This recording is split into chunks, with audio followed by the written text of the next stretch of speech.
Okay, so thank you for those of you who are here. I appreciate you joining us. And I know that I am competing with Cyril Ramaphosa, and that's okay. I don't know if he's as much of a Zionist as I am, but that's a different story. So what I wanted to chat with you is just to understand a little bit of my own space. I'm not going to go into a whole halachic treatise or anything like that, but rather what I want to just discuss is my reflections, my feelings about Yom Haatzmaut. And the truth is, as a committed religious Zionist, there's so many mixed feelings that one has when one looks back into the history of the state. So the incredible miracle that is Medinat Israel, the story of survival, its incredible successes, the creation of it, it really is an incredible place. And that itself is inspiring. And when we read the newspapers and we see beautiful things that are happening in Israel, even now at the difficult time, it really is. We know that Mika Amcha Israel, who are like the Jewish people, but at the same time, I daven very hard that we actually are able to inspire those within the state of Israel to continue to aspire towards that which the state of Israel should really represent. And what I believe it really represents is Haschalta Degula, the beginning of a redemptive process, which we've been waiting for 2,000 years. And I'm not going to go into the history and coming out of the Holocaust and all. That's not my point of today. My point really is to try and understand why we call ourselves religious Zionists or Zionists, whatever the case is. But what we do find somewhat difficult very often is how do we express this tzionut on a daily basis? How? Because there's an amazing discussion in the Gemorah. It's a Gemorah in Untitled. The Gemorah in Untitled says, "Chachamim omrim kol ha'osem malacha b'tet ba'av." Whoever does malacha on the 9th of Av, ve'eno mit'abel al Yerushalayim, and it does not mourn for Yerushalayim, eino re'eh b'simchata, will not engage and will not see the simcha, the joy that Yerushalayim will at some point in time experience. And at the same time it says, quoting from a pasuk, Mikan Amru, Kol ha'mit'abel Yerushalayim, whoever does mourn for Yerushalayim, zoche v'ro'eh b'simchata, will actually experience and see the simcha of Yerushalayim. And what I thought about when I was starting to prepare this year is that when we speak about Yom Haatzmaut, are we speaking about one day in our lives, one day in the year, so not in our lives, one day in the year, where we feel this great chush, this great amount of connection to the state of Israel? Or is it just simply the build-up of a sense of emotion, of feeling, of connection that it just allows us to express this on this day? And I think that for many of us, Yom Haatzmaut just happens to be the day in which we can express a sense of gratitude to Hashem through Hallel, a day in which we can express our feelings towards the religious aspect of Medinat Israel,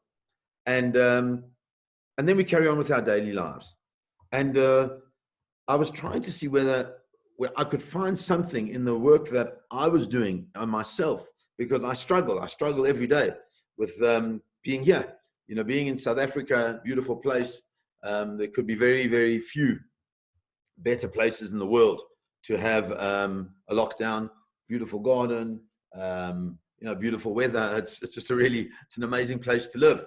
We have everything we need. We have a very dynamic Jewish community. Even under lockdown, it's a very dynamic Jewish community. And so it's difficult to think that, how bad is it to be in Galut? But at the same time, we know that this is not the place we're meant to be. And in actual fact, that perhaps, well, conceptually, halachically perhaps, but where we're supposed to be is in Eretz Israel, with contributing to the state of Israel. Baruch Hashem, I've got a son that's there. He's in the army now, and he's contributing in his way. And I often feel every day when I think about it, like, where's my contribution and what am I doing? And so really, this is a discussion that I wanted to have around my affirmation as a religious Zionist Jew on a daily basis, because without that, I think that we somewhat miss a lot of the things that we need. So if we're going to go forward, let's try to understand where is it that we experience our religiosity or our connection on a religious level, on a spiritual level, on a daily basis. I see a lot of people are now entering. Hello, everybody. There was a bit of a problem with the link, so I'd start already. I'm going to pause a little bit for a minute or so, just to see if anybody else is going to come in. Hello, Dave Samuels from Eretz. Hello, Rolf. How's it? Nice. Okay, and you? Good, thank you. Hello, Abby.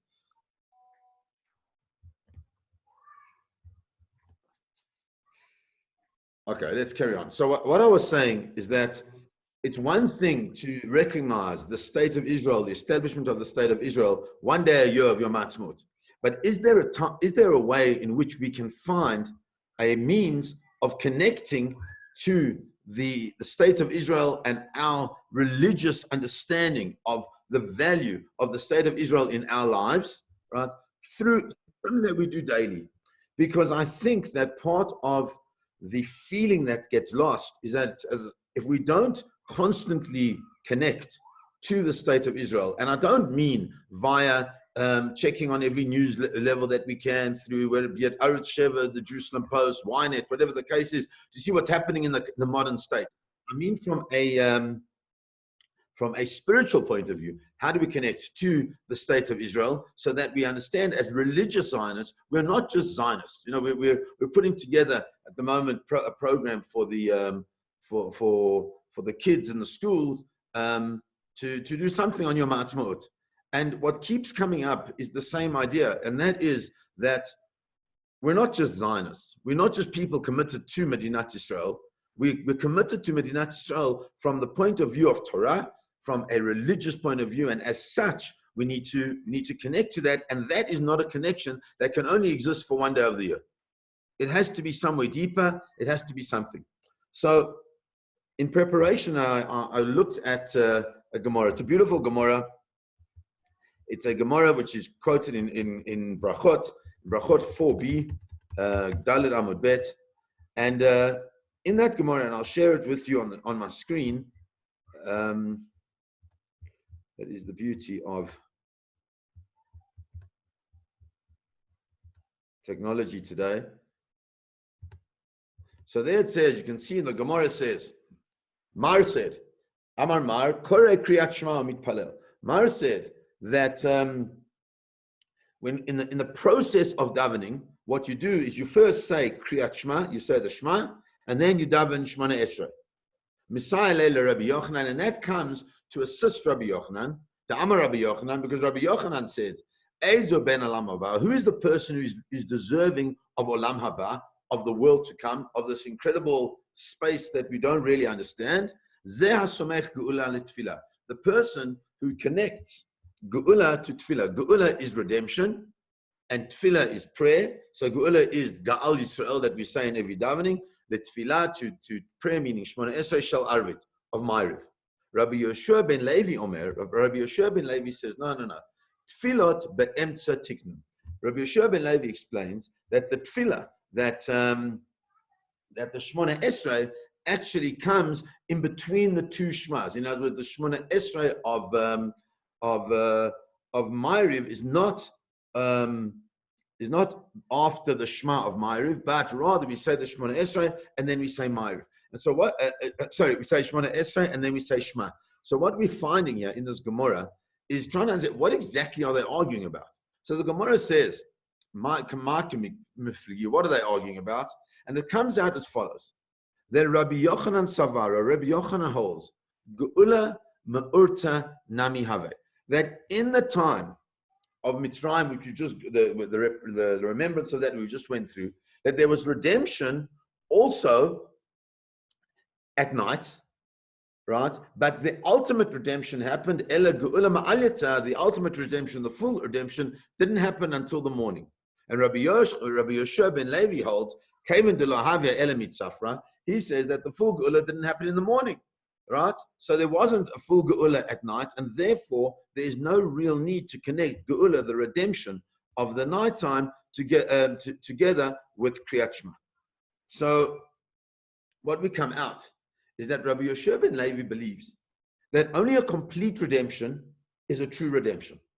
That only complete Geula, and that's why he says you can't connect Geula to Tefillah, from Geula to the Shemona Esrei at night, because it's not complete, it's not real. A Geula that is visible in the light of day, when the world is illuminated, when everything is clear, when we can really sense the redemption, that's when we have to really engage constantly in this praise of redemption. But one that started out but is not yet complete, that doesn't deserve it. Whereas Rabbi Yochanan says it does deserve it. And that really is what happens in our Ma'ariv davening.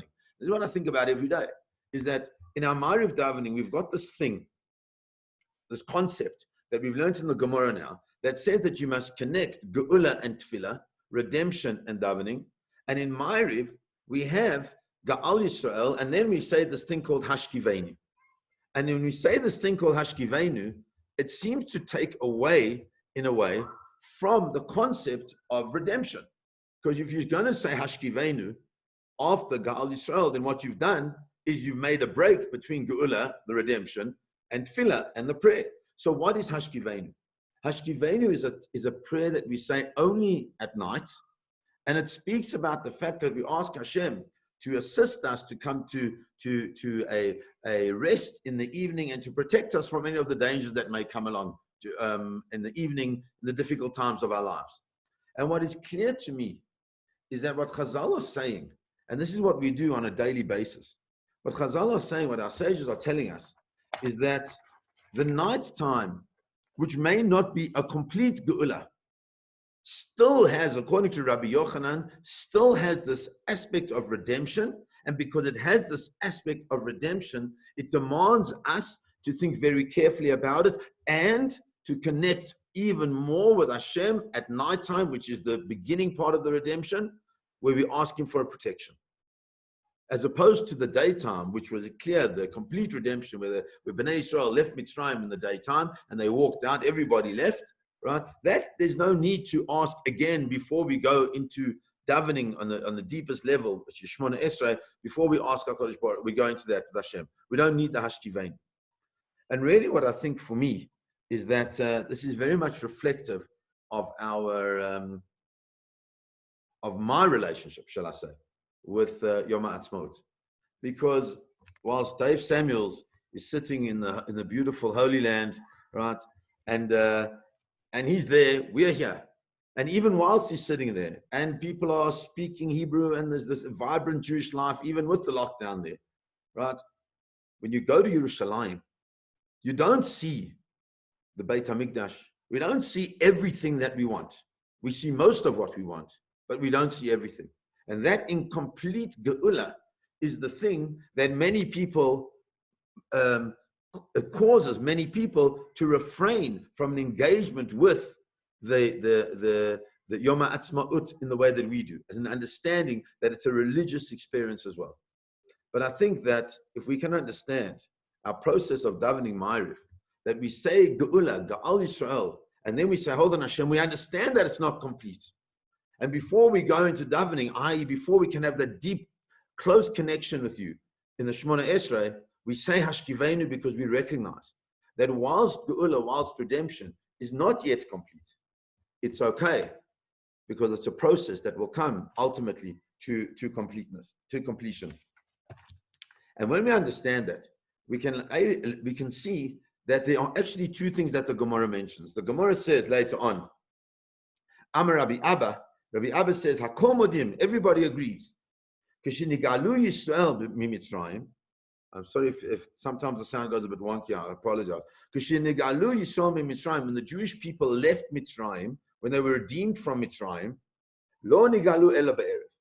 They were redeemed in the evening, and it says because in Devarim it says, that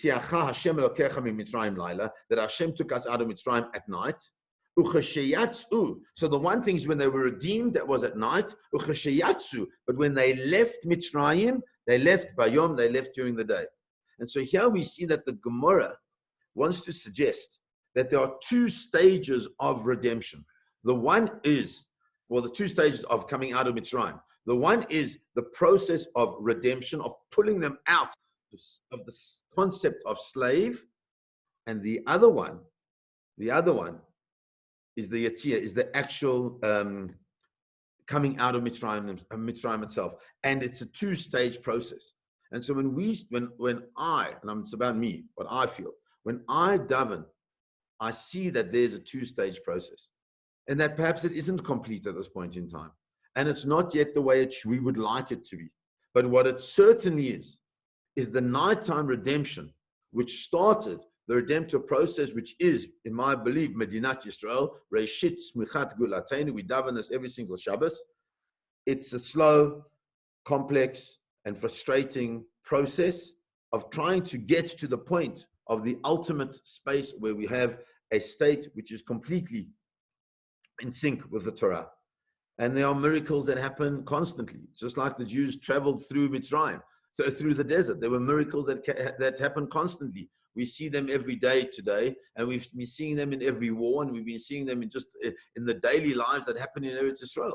Those miracles are like the miracles that happen in the Jews traveling through the desert, ultimately to get to Eretz Yisrael. They're not just coincidental; they're real, and they're there for a purpose. And if we believe that, then we are able to take the dark times of the not yet complete Geula and embrace it and realize that really is part of our process of ultimately receiving that redemption. The question really is that if we go back to this question is that one day of Yom Haatzmaut enough?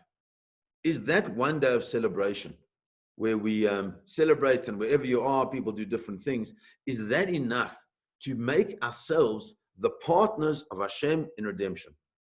Is that enough for us individually and collectively, right, to maintain this and sustain the momentum of the redemptive process?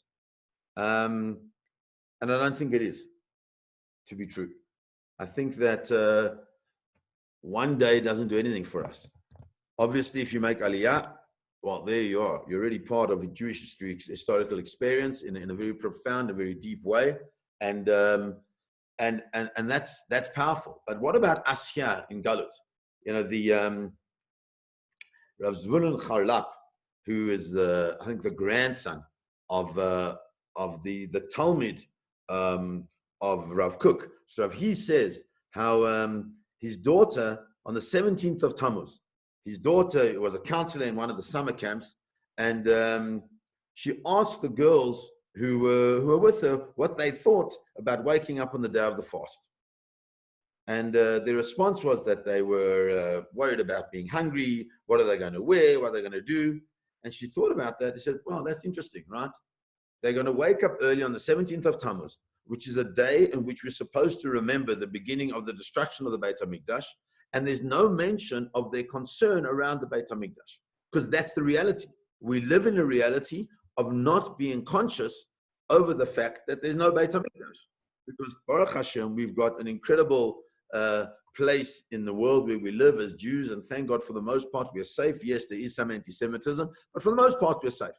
So we don't really worry so much about the fact that we don't have a Beit HaMikdash, that we don't have those things. And Rav Moshe Lichtenstein, the current Rosh Hashiva at Yeshivat Har Etzion, made such a profound statement. He said, you know, in 1967, when the Tzanchanim managed to conquer Har HaBayit, the words he said were Har HaBayit b'yadeinu, right? Motagur. The Har HaBayit, the Temple Mount, is in our hands. Har HaBayit b'yadeinu, the Temple Mountain is in our hands. And how fundamentally important that was in 1967. When we were battling, we needed to be able to take that part of Yerushalayim and make it ours, which Baruch Hashem we have done. Says Rav Moshe Lichtenstein, once you have Har HaBayit b'yadeinu, then there's a next level.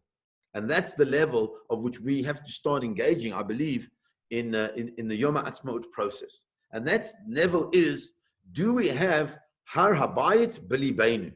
Do we have Har Habayit in our hearts? It's one thing to have it in our hands. We have it in our hands. We have Eretz Yisrael in our hands. We have freedom to practice as Jews in our hands.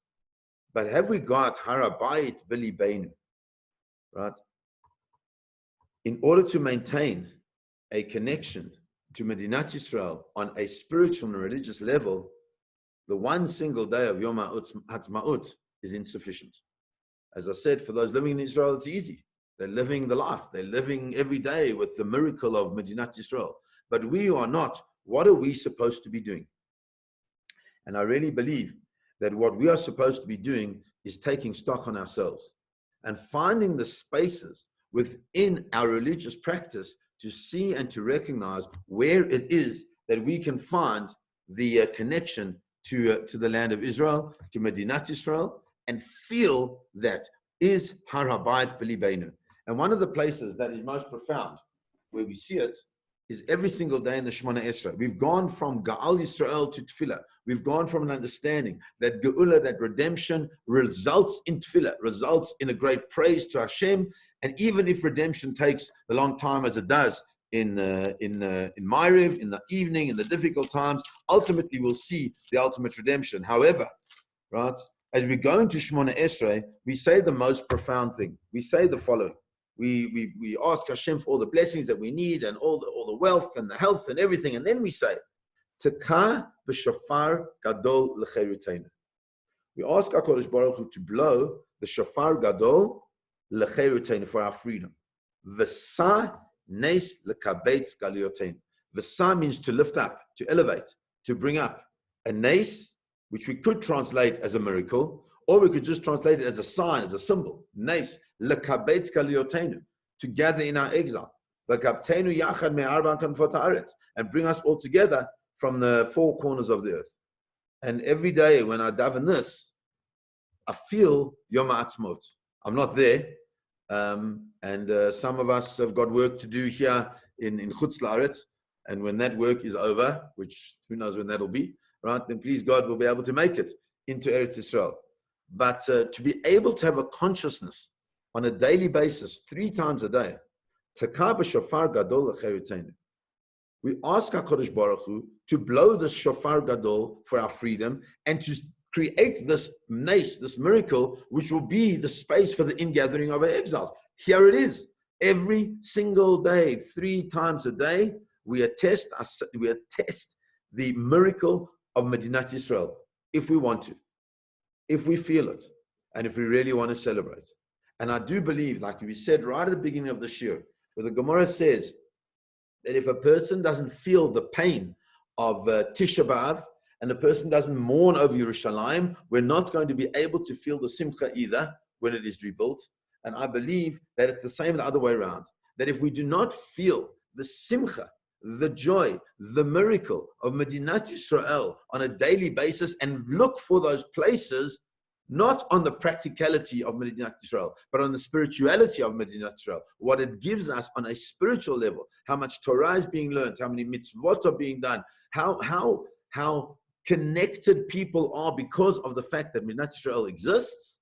If we don't do that on a daily basis, then, it's like dancing with the Torah on Simchat Torah, and you haven't learned a thing the whole year.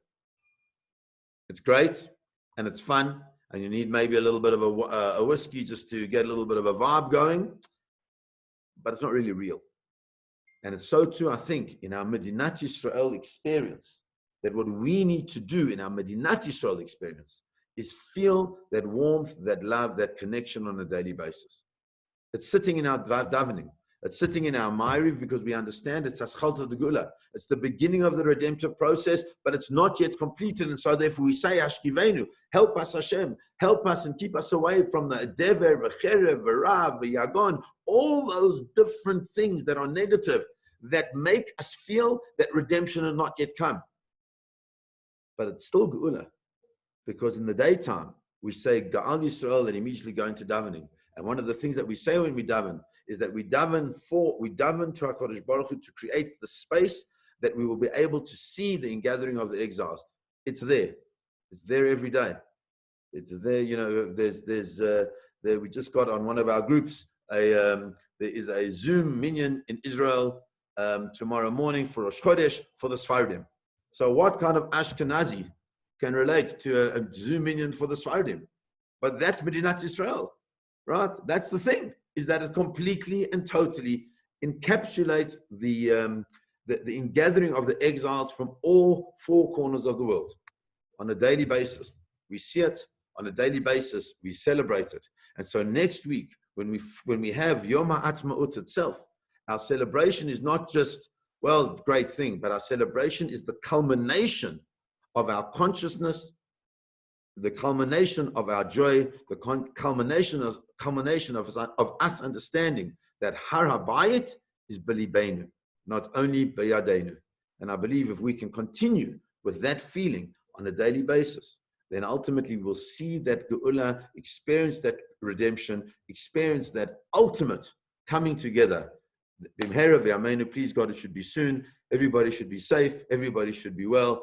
Bezrat Hashem will be able to see each other and hug each other in the joy of Medinat Yisrael and the joy of being Jewish together. I wish everybody a beautiful evening and please God, a wonderful Shabbos as well. Thank you for joining me.